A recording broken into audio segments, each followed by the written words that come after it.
در دور اول انتخابات که کمتر از 40% مردم در آن شرکت کردند، مسعود پزشکیان وکیل مردمی و سعید جلیلی مذاکره کننده سابق اتمی رأی بیشتر مردم را به دست آوردند.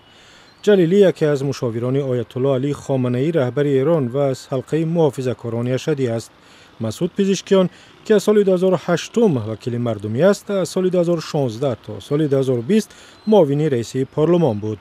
آن زمان اکثر کرسی‌های پارلمان ایران در دست وکیلان و نمایندگان معتدل و یا اصلاح طلب بود.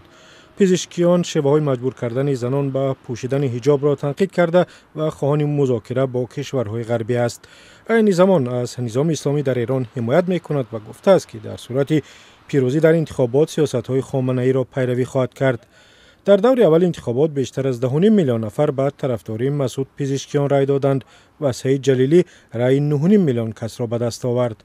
با وجود دعوت‌های آیت الله علی خامنه ای برای شرکت در انتخابات، 60% مردم برخوردار از حق رای در این کارزار شرکت نکردند که این را یک علامت بیزاری مردم از نظام اسلامی می‌دانند.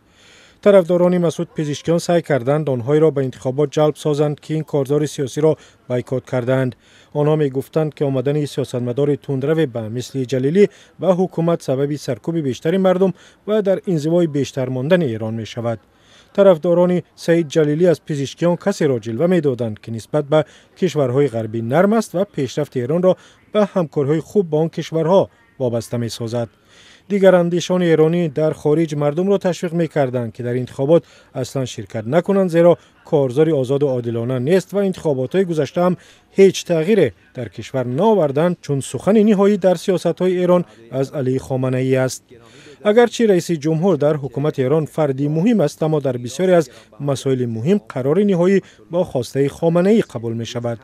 ابراهیم رئیسی پرزیدنت سابق ایران همراه با چند نفر دیگر از جمله وزیر امور خارجه روز 19 می در نتیجه سقوط چرخبال به هلاکت رسید.